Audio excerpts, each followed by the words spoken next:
আলাইকুম, আমি সানিয়া আফরিন চলে এসেছি আজকে নতুন আরেকটা ঝটপট রেসিপি নিয়ে।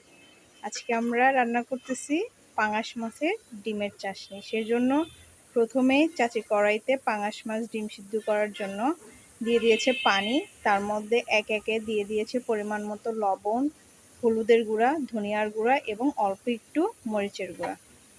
এখন পানিটা একটু বলক আসলে তখন তার মধ্যে দিয়ে দিবে ডিম। দেখেন কত বড় পাঙাশের ডিম বের হয়েছে, কতটুকু। সচরাচর পাঙাশে কিন্তু এত বড় ডিম বের হয় না, পাঙাশের ডিমটা কমই দেখা যায়। আজকে অনেক বড় ডিম পাইছে, তো এটাকে চাচি এখন সিদ্ধ করতে দিবে। আমি দিয়ে দিচ্ছি,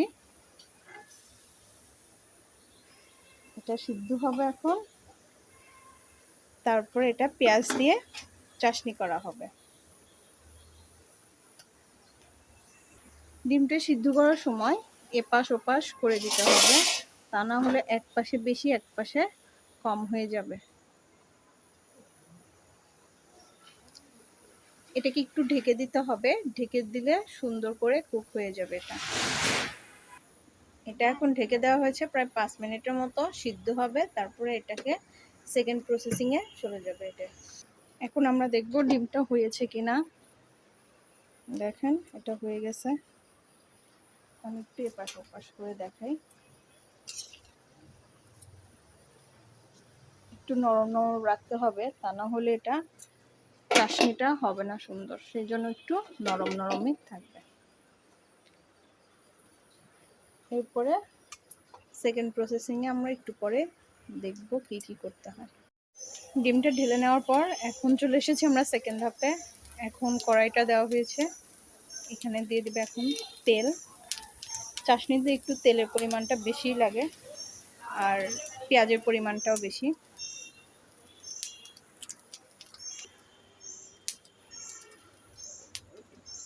প্রথমে রসুন আর কাঁচামরিচ দিয়ে দিচ্ছে তেলের উপর।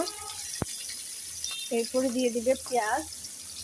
দেখেন পেঁয়াজটা 1 বাটি সমান, প্রায় আধা কেজি বা 1 কেজির উপরে হবে পেঁয়াজ। যেহেতু আমি পাবনার মেয়ে, সেই জন্য আমার বাচ্চাটা সবারই অনেক বেশি পেঁয়াজ আছে, তাই আমরা একটু বেশি পরিমাণে পেঁয়াজ খাই।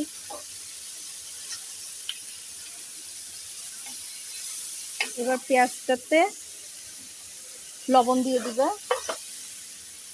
যেন নরম হয়ে যায়। আর এইখানে লবণটা অবশ্যই নিজেদের স্বাদ অনুসারে অ্যাড করতে হবে। এখানে আমি দেখেন এতটুকু পরিমাণ লবণ দিয়ে দিচ্ছি, কারণ ডিম সিদ্ধ করার সময় লবণ দেওয়া হয়েছে। যদি লাগে পরবর্তীতে টেস্ট করে সেটা দেওয়া হবে। এখন এটাকে নেড়ে দিতে হবে একটু।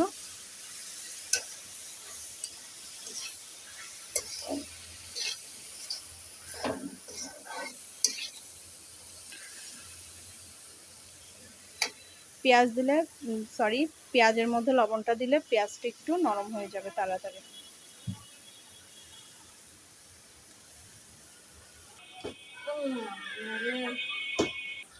এখন ডিমটা দিয়ে দেওয়া হচ্ছে। এখানে মশলাটা একটু পরে অ্যাড করা হবে। আগের ডিমের যে পানিটা ছিল ওইটা দিয়ে পেঁয়াজটা একটু আবার নেড়ে চেড়ে রেখে দিবে।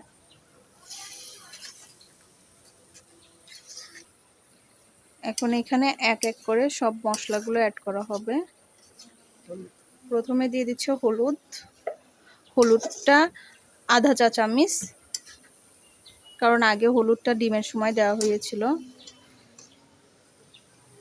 মরিচের গুঁড়াও আধা চা চামচের একটু বেশি, কারণ একটু ঝাল ঝাল না হলে মজা লাগবে না, পাঙাশ মাছের ডিম বলে কথা।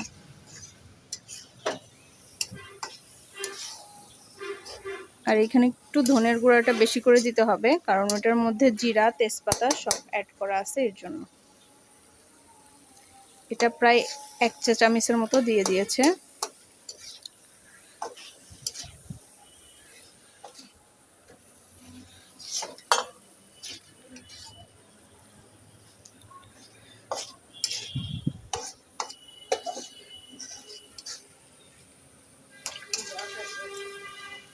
এখন একটু ঢেকে দিতে হবে, তাহলে ডিমটা আর পেঁয়াজটাও শক্ত হয়ে যাবে।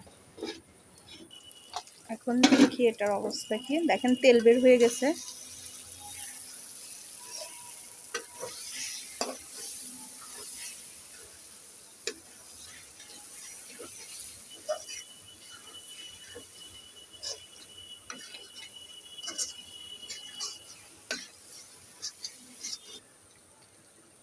এখন ডিমগুলো পিস পিস করে কেটে দেওয়া হচ্ছে।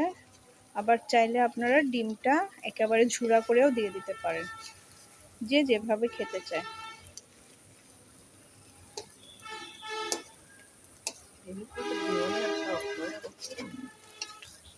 দেখেন, কারণ এটা তো ইলিশ মাছের ডিম না, পাঙাশ মাছের ডিম, এর জন্য এটা এমনিতেই ভেঙে যাচ্ছিল। পিস পিস করে ভেঙে দেওয়া হয়েছে। মোটামুটি রেডি হয়ে গেছে।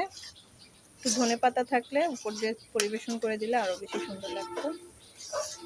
এই তো পাঙাশ মাছের ডিমের চাশনি। এটা আর সার্ভ করবো না, এটা এইভাবেই থাকবে। দেখেন কেমন লাগছে। আচ্ছা, একটু সার্ভ করেই দেখাবো। এই তো রেডি হয়ে গেছে। দেখেন, এখন এটা পরিবেশন করে ফেলবো। রেডি হয়ে গেছে পাঙাশ মাছের ডিমের চাশনি। দেখেন কি সুন্দর লোভনীয় লাগতেছে দেখতে। আপনারাও অবশ্যই বাসায় ট্রাই করবেন। পাঙাশ মাছ আনলে বা যে কোনো মাছ দিয়ে, মাছের ডিম দিয়ে এটা করা যাবে। আজকের মতো এ পর্যন্তই। দেখা হবে নতুন কোনো ভিডিওতে। আল্লাহ হাফেজ। আসসালামু আলাইকুম।